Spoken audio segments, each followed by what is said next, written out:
everybody, welcome back to the workshop. Today we got a special video for you. I'm in the process of getting ready, as some of you are aware, of getting my signal system back in place with the CMRI. In order to make it work, you need detectable wheel sets, which is basically a resistor on the wheel so that when a piece of rolling stock is in the block, there's just enough current flow to trigger the detector so then the computer can do its magic. So we're talking to one of my friends, Dale Desser. He's here today. He's done a lot of this, and he actually showed me how to do it. I said, that's pretty cool. Let's make a video. So Dale came over, and what we're going to do is we're going to walk through his process on how he adds resistors to wheel sets to make them detectable. Now, it is an option. You can buy these from a couple different vendors if you want to go that route. But if you're like us, have a large fleet, that's going to get real expensive real fast. And, every now and then, sure, not bad. You want to do something real quick, pop one in, cool. But this technique is great to do a much, much larger fleet. So, what we're going to start off with is, Dale's got all his tools laid out here. I'm going to let him explain what he uses, and then we're going to walk through the process. So, go ahead, Dale. Let us know what you got down there. Okay, first thing I got is a set of wheels here. These are used wheels, but they'll work. I'll just clean them up. Next thing I use tweezers. These are the little resistors. You get a pack of them. I think I got them on Amazon or somewhere, that you get a little pack. They come in a strip more like this.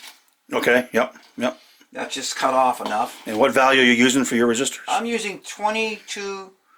22K, all right. And you can use 10K, but I use 22K because I'm using the Digitrax recommends that. Yeah, I guess the resistance does really, whatever your system will respond to. Right. Probably better off using the highest resistance you can, less current. Because every one of these detectable wheels is a current draw. It is. Not a lot of current, but it can add up. So you want to kind of go the highest resistance you can. That will trigger your detector. Exactly. Okay. And then you have some wire glue, which I buy this on eBay. And you might want to buy a couple of them because if you open them up, they'll dry out quick.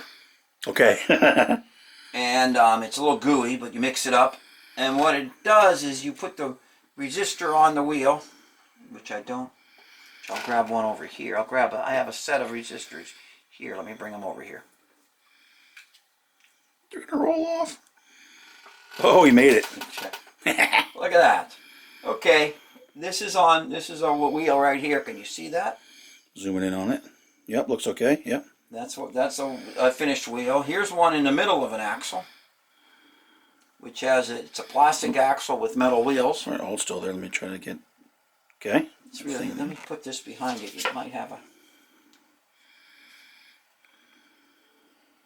There. Now you can see it maybe.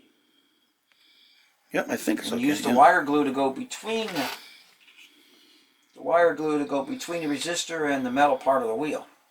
Okay. This is a resistor wheel. It says somewhere inside there.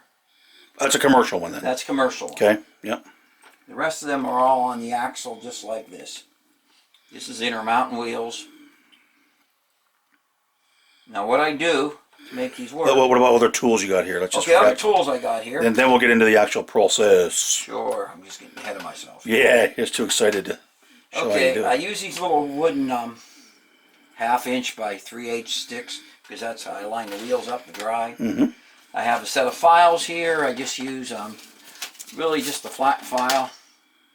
It's about the only one you use out of it. I have super glue, tweezers. I said I use a skewer. Another guy, a friend of ours, told me how to. If you want to clean wheels, I'll show you that in a minute. I have a wire drum all with a wire wheel on it to clean the wheel a little bit more. And I have our meter, which I just use go to Harbor Freight and get one free, and that's what they do. You usually have to verify the resistance?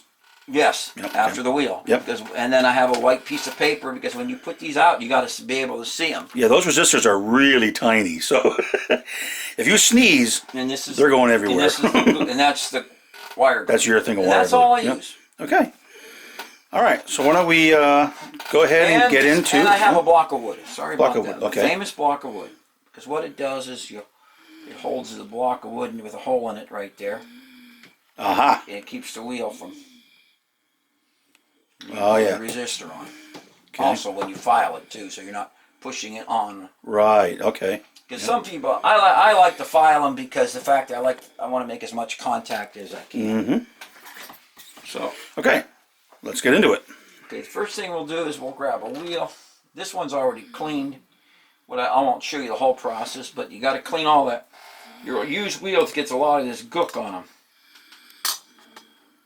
And a friend of ours showed us that if you use one of these skewers, they clean right off. I'm just going to kind of walk behind you here, Dale. Hold on a second, just so we can. Okay.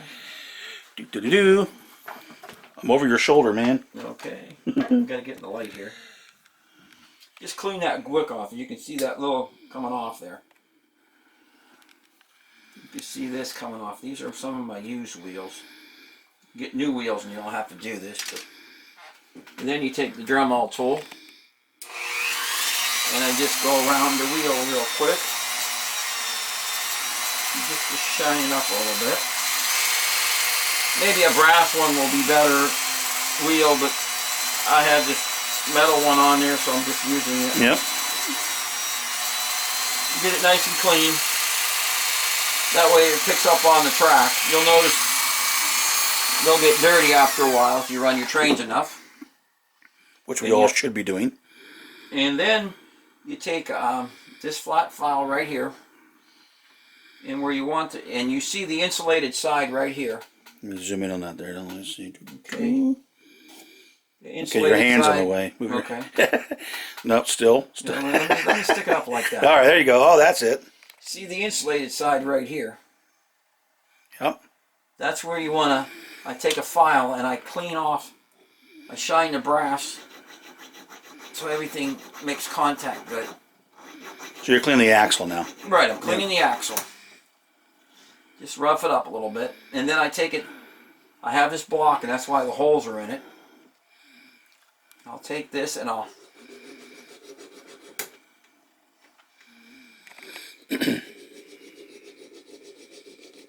file that.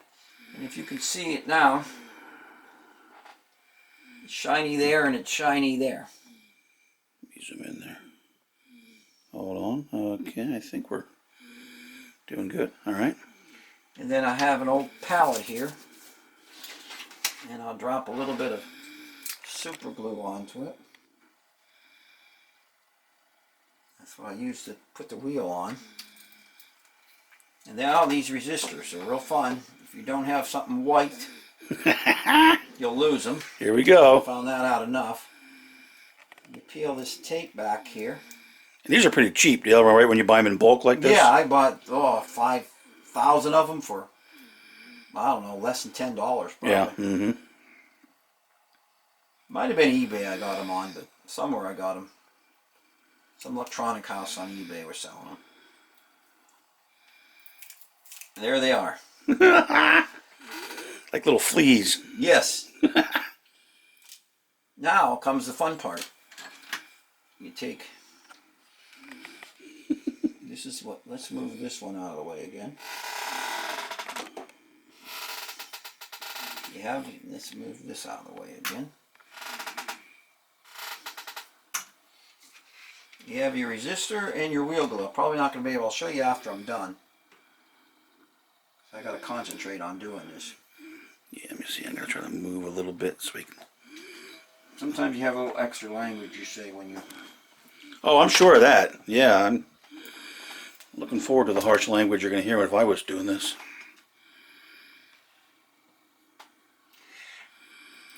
Move back this way. Just doing these at work. I'm actually using a tripod, folks, so be proud of me, but it's a little tougher to... There is the wheel glue. Now you let the wheel dry a little bit. Alright, let me zoom in on that bad boy. So you got the resistor sitting down there, right? Right. Resistor's sitting down there. I'll do 2 of them. Just a little bit of super glue. Yep. Let it set up, okay. Doesn't take much to set that stuff up. Of course, my tripod's moving, so now it's getting shaky.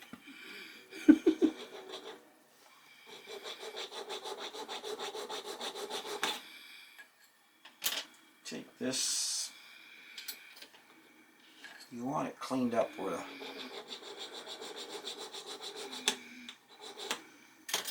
Here it is. Do another one. Now just point real quick where you were cleaning, Dale, because you were doing the back of the wheel. The back of the axle, the back of the wheel, and the axle on the same spots where they meet. Okay. Make sure I got them where they meet, because I can be off. Yes, I don't have them where they. Okay, the axle, then the corresponding. Cleaning the axle right here. Yep. And then this is the wheel cleaning.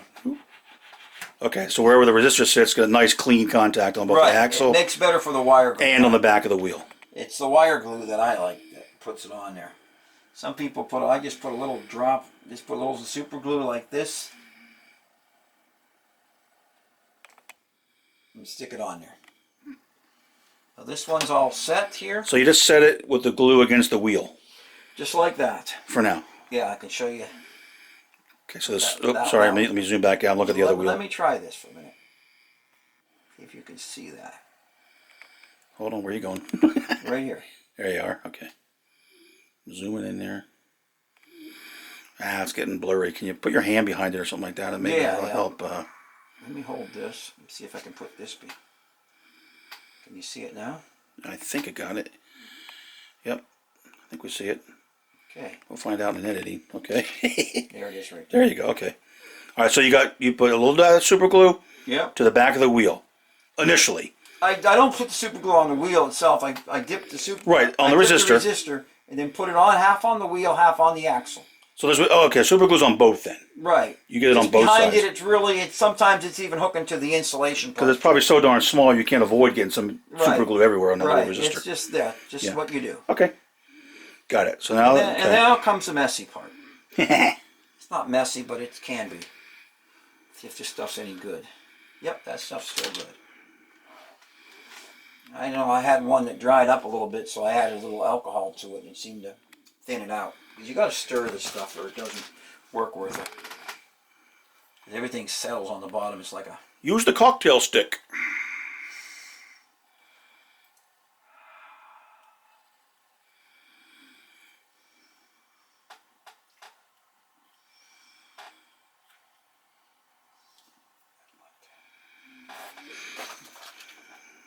I want to take a little bit of this.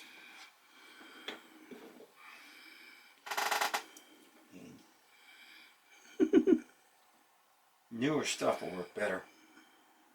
Newer glue. This is kind of... I also tried resistant paint sticks. They work all right. Yep. But I noticed the wire glue. I have more luck, better luck with the wire glue.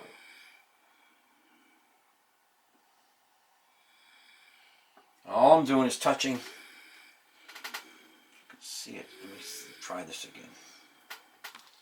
Where's those tweezers? Here they are.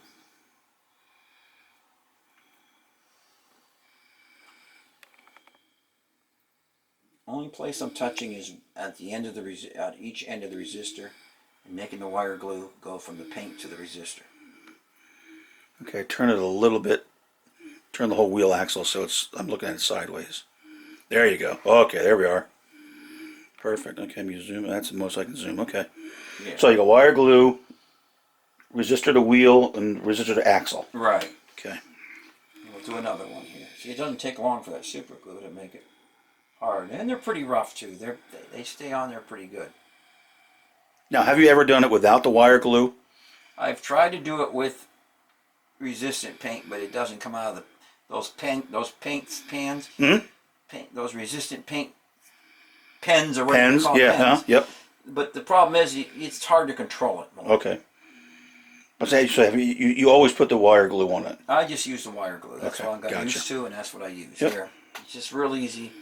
Once you get the hang of it, I make 8, 9, 10 at a time. Right. I just did a fleet of Origenies, and I did 16 of them. Yes, he did. I saw him. I can vouch for him. Now here, Okay. this is one that's already been done. So these two will sit. How long you have to let them Now sit? you have to wait for that setting because it starts resisting after.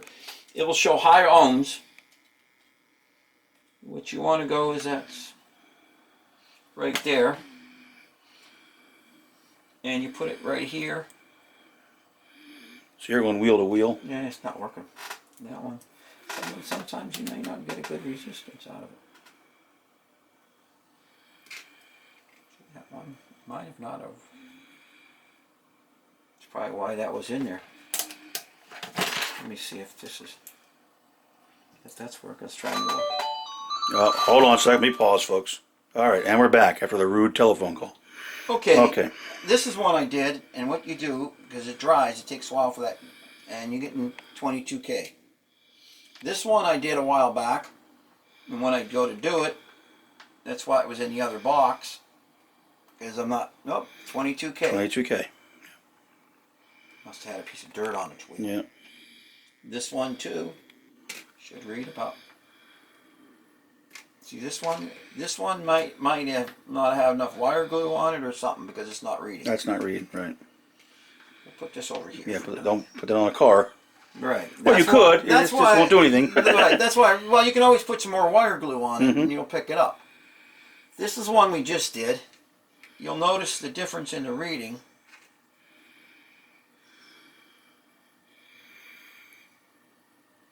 It's coming down. Once it dries, it will come all the way down. See, it's about almost dry. 24 now. Yep. And once it's thoroughly dry, like overnight, even 4 hours. It'll drop down to the 21, 22 range. Right. Okay.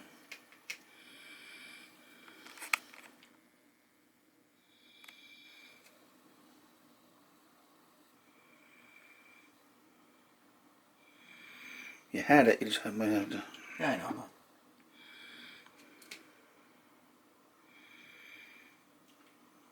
Yeah, that one's 30. Yep. It will come down. It just take a while to come down.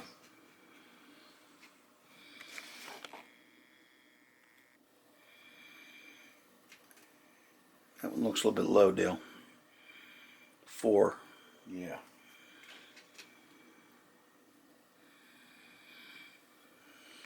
And then you take this wire tool here. You can add a little bit more to it.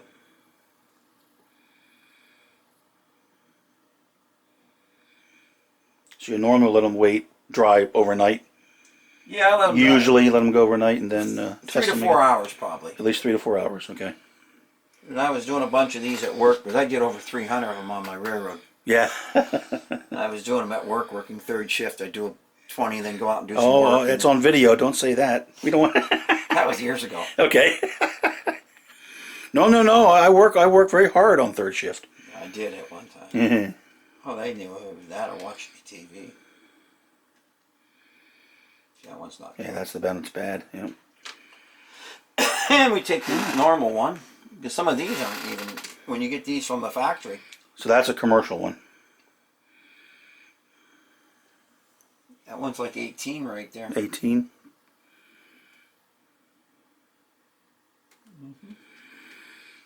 The way that one's No, I just for people's information, I just checked.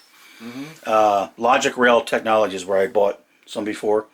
They were out of stock for the longest time, but the 33-inch there, reels. well, we got 27 now out of that one. Yeah. The 33-inch with resistors are in stock at Logic Rail Technologies as of today, November 22nd. But they're $9 for 4 axles. So you're looking, $2 1/4 per axle. Now you could do 4 cars with that. But just FYI, they are in stock. So you're looking at $9 for 4. Versus, you saw it didn't take Dale really all that long to do this, and then probably do it assembly line fashion. That's watching a football game or listening to some music or what, just kind of. You gotta have bright light. Just kind of bang them. Yeah. You gotta have a bright light, and bright light and white and tweezers, but it's just simple like that. And once you put the glue on there, I do a strip. These I use for strips. I'll clean them, but maybe 8 or 9 at a time. I'll get tired of cleaning them. Mm-hmm. Yep. And then I did, like I said, 16 of them on my ore cars. And you do 1 per car. 1 per car. 1 per car. That's and what I it usually do. works great. Yep. All right. Now what we're going to do, we'll turn the layout on, and because I've never tested the ones that Dale did at 21, 22K to see if they'll activate my detection system. So we'll go over there. We'll pop some wheels on the layout and see if the one signal responds. So let's go check that out.